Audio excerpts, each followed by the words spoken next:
All right, here we have our 99 Yanmar B3. You can see the battery has right here what I can only assume is a hole in the battery, and someone shoved a wire nut, an electrical wire nut into it, and then this is like some type of caulking or something. So the reason we're messing with this battery in the first place, there is one of the retaining screws to hold the battery in place. There is the other one over here. The reason we're messing with this is because I actually came over here to take a leak, and while I was sitting here taking a leak, I could hear this little guy right here advancing. So while the machine was just sitting there by itself, not doing anything, the actual hour meter was advancing. So when I bought this machine from the dealer that I bought it from, who I won't mention right now, because now knowing this actually makes a lot of sense. They advertised it at 3,500 hours. You can see what's on it now. But basically that 10th, the very end here, see that 10th meter on the extreme right, that 10th meter was advancing. I came over here to take a leak, and within 5 seconds of me sitting here, that 10th meter was advancing. So meaning while this machine was sitting idle, while nothing was happening, this meter was advancing. So I'm perturbed and excited at the same time, because I could very well have bought a machine that only has 1,000 hours on it. I could have bought it. I mean, there's just no way to know.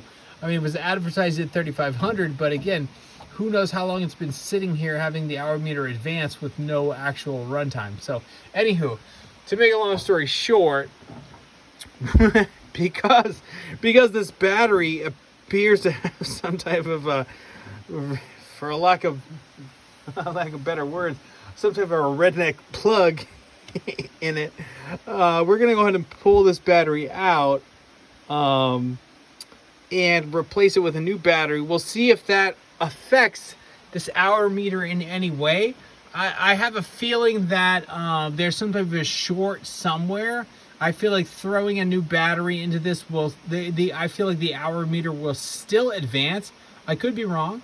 I could knock on wood if there was some wood close, but so for right now, we're just going to continue with pulling this battery. So, all right, so come around the side. So, all right, so this one I've already loosened. So go ahead and grab the tool for that side. Yep, you could use that. I had a crescent wrench right over here. Yep. All right. So my main man is going to go ahead and lock that on. So righty tighty, lefty loosey. And then I'm going to go ahead and back the camera up just a tiny bit. And I'm going to go ahead and see if I can't get this one and spin it by hand because it's loose. So there's a jam nut and there's a regular nut on the bracket that's holding the battery in place. So again, this is a 99 Yanmar B3. I have done absolutely nothing to this machine since buying it, with the exception of running it for about an hour.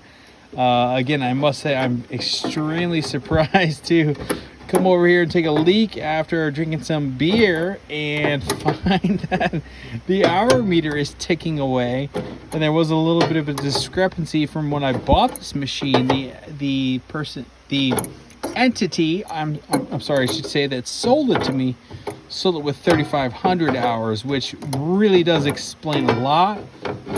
Which again, so you know, here I was thinking the dealer maybe did something nefarious, but now finding this, I really truly believe that it's just, you know, it's a gray market machine. It is what it is. So he's backing the nut off here. He's got the jam nut almost all the way off. So sometimes when this happens, if you've got a rusted stud, as you back it off, if you back it off a few turns and then back it down a few turns and then back it off a few turns and then down a few turns, what'll happen is that anything that's in those threads will kind of clear out. That will allow you to kind of get it off all the way. He's kind of working with it right now. And I've still got a jam nut on this side, so I've got, oh, and I just dropped it talking about it. So down here, we'll let that focus for a second and let my eye catch it. Where did it go? I saw it. Okay, it's right there at the end of my fingertip. So I'm gonna reach down and grab that. And my main mullet man here is working with a jam nut. And I think brother, if you take the jaws and that crescent wrench and tighten them up just a little bit. Yep, take the jaws in there and tighten them up. Just, yeah, there you go. And get them on there. There you go. And if you do it too tight, then you have a hard time getting it off. If you do it just tight enough, then you can spin it. Yeah, there we go. Yeah. All right. Yeah, now we're talking. Now we're talking. All right, I'm gonna lower the camera so we can actually see the action here. So what we're trying to do right now is free the post the bar that you can see right here. This bar retains the battery and holds it in place, kind of like on a boat or any other vehicle that has a battery in it. You can see there's some corrosion there. There's a lot of rust along the edge here, so this battery is I can't see the date on it. I think if we looked I see Autocraft is the name right now. I don't see a date, but in any case, I don't think I've ever seen a battery with this is some brilliant stuff right here, though. This right here at the end of my fingertip is is for electrical work. It is where if you took two wires and twisted them together, and you'd screw that on. It's a nut for electrical work. So it would appear to me, as examining this from the periphery, that this material here has some type of a silicone caulk, and this has been put in to plug a hole, and this caulk has been put around it. So I don't know. I don't know what that's all about, but we're gonna go ahead and pull that out. I think we're gonna install a new battery in this. All right, brother. Why don't you try that by hand? Yep. See, now grab the shaft. Grab it. So get in there with two hands. Yep. So let's move around here. All right. And try to slide your hands out so people can see what you're doing a little bit. Maybe it's impossible. Okay. Yeah. Fair enough. Corroded. Okay. So it's corroded. So what he's saying is basically at the very top here, that the actual threads of this rod that are holding it in are corroded a little bit. So he's not able to just free spin the nut off without some type of mechanical advantage vis-a-vis the crescent wrench there. So, and of course you can see it's right tight to, getting a little fucking close there, pardon my language, right here, it's close to the bottom of the machine. So he almost has that nut off. So, all right, reach in there, you can get it by hand now. No, she's top. No, she's still on there, and it makes sense because there's quite a bit of junk. Actually, if you look, there's quite a bit of junk on the top of. I'm trying to get that in there so you can see. Yeah, there we go. Yep, he paused a second to let it focus, so you can see there's some junk on the top of that bolt right here. See if I can get even a little closer. Yeah, you can see that junk that's on there. So as he's unthreaded it painstakingly by hand, he's stripped, or he's forced all of that junk to the top of the threads, and he's just continuing to do that. And again, folks, all this is just to get that battery out, to replace this redneck battery that has some type of electrical safety connector plugged in. I mean, again, I can't wait to get this battery out and actually examine it. I really feel like this battery has some type of a hole in it, and this someone has used this to plug that hole and then siliconed around it, which I'm I'm admiring the redneck ingenuity of that, but at the same time, sometimes it's just time to get a new battery. So I do have a feeling though, once we get this off, that this hour meter, even once we replace this and put a new battery in it, I bought this machine at 3,500 hours and it showed up with 39, and that was about 2 weeks ago. And in 2 weeks, it has advanced almost 1,000 hours. That is crazy. So I'm excited to learn about this machine, and knowing that it's advancing that quickly. I could very well have bought a 1,500 or a 500 or even 1,000-hour machine here. It's just been advancing, sitting there idle. So now obviously the sprockets here, keep going, you're good. The sprockets here, oh sorry, a little unsteady there. If I come in, these are, a little pointy, so I don't think that we are, anywhere under like 1,500, but it's still exciting to kind of see that the hour meter is advancing due to some type of, I say exciting because it could be a real pain in the what to track down what is causing this hour meter to advance without any input other than the battery is connected. So Mullet Man has almost got this jam nut off. Can you get it with your fingers and just get it off, or is it really still all kind of jammed up? All right, let me reach in there, brother. Let me see. Yeah. Let me see if I can get it here. So I'm just gonna reach in there, see if I can turn it. I've got a little more finger strength than the Mullet Man, and it is spinning right now. So I'm spinning this off, and it may be a nylon lock nut. I'm not really sure yet. We'll take a look at it once it comes off. It's spinning off right now. All right, so let's advance this forward, and I'm looking through the camera, not with my own eye, and it does not look like a nylon lock nut. It just looks like a really standard nut. Okay, so we've got the jam nut off, we've got the railer nut off. He is now spinning that other nut. I'm gonna go ahead and reach in there, brother, and let me see if I can spin that by hand.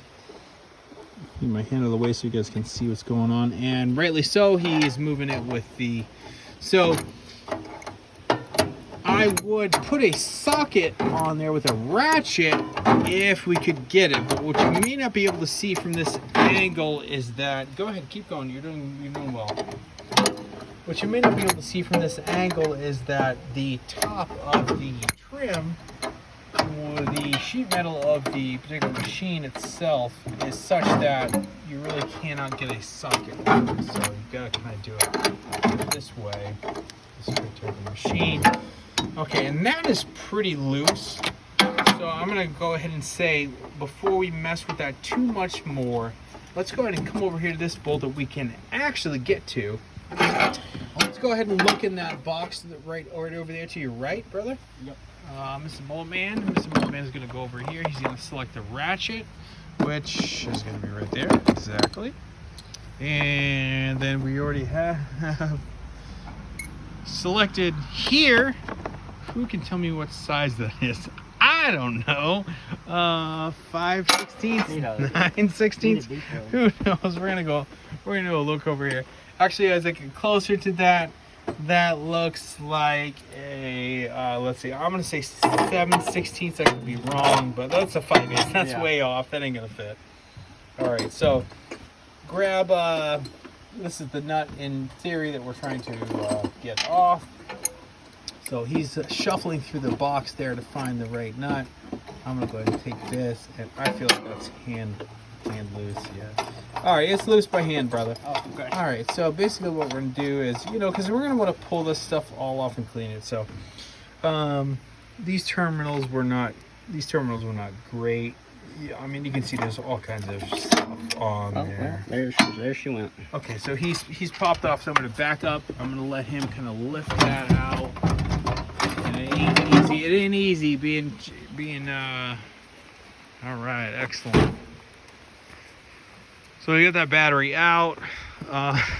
Again, look here at this. I'm impressed. I really, honestly, you know, I'm not the most experienced person in the world, but this is some redneck engineering right here. This is some good stuff. So on the top of the battery itself, we have a hole, what it would appear to be a hole drilled in it, and a wire nut for electrical crammed down in it with some type of siliconized material there. So either way, we're gonna pull this battery out because the machine is advancing the hour meter when there's no one actually running it. So you can see right now it's at a stop. But again, I came over here to take a leak to micturate, and I could hear this thing clicking. I could hear over here the 10th meter advancing, which is fortuitous that happened that way that it did. So we're probably gonna clean this, clean this box out a little bit. These battery terminals are not. I'm sorry. Let me get them in the frame there. I mean, they're crazy, but I feel like if we put a little baking soda on those with some vinegar, that will dissolve everything. We'll slide this back to C. Let's look at this other one here. Where is it? It's right here. Yeah, so I feel like I don't necessarily need to replace these now. Maybe just clean them up. And we'll throw a new battery in it and we'll see what happens. And it looks like these have come out with J-hook. They've got J-hooks on them to hold the battery in place.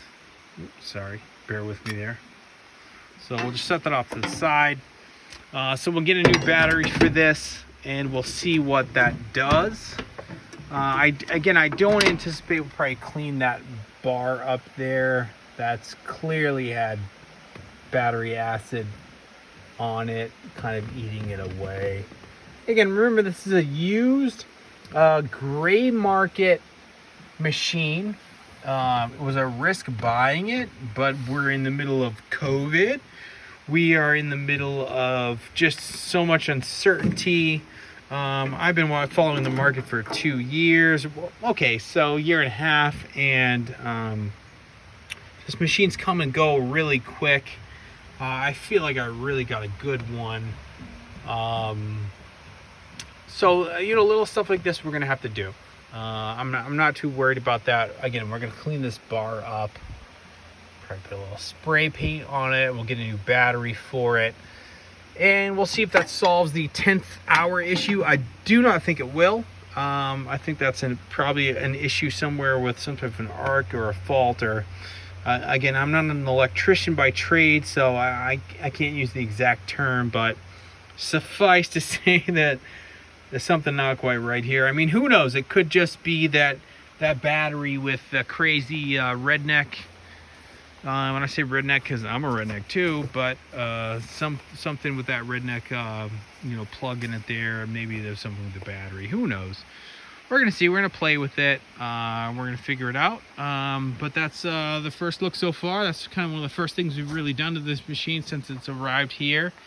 Loving it so far. We'll just give you a broad look. It's a Yanmar B3. I believe the year is 1999. We've not been able to locate any data plates on it. It is a gray market machine. However, we will endeavor to figure out what we can. You can see my recent container delivery there. And we're going to end this video here because it was really just about getting that battery out. Little giant. All right. So again, we'll get a new battery. We'll see what that does. We'll clean those terminals up a little bit. I don't think I'm going to end up replacing these because I think they're still good. They just need to be cleaned up. New battery. We'll see what that does. So signing off.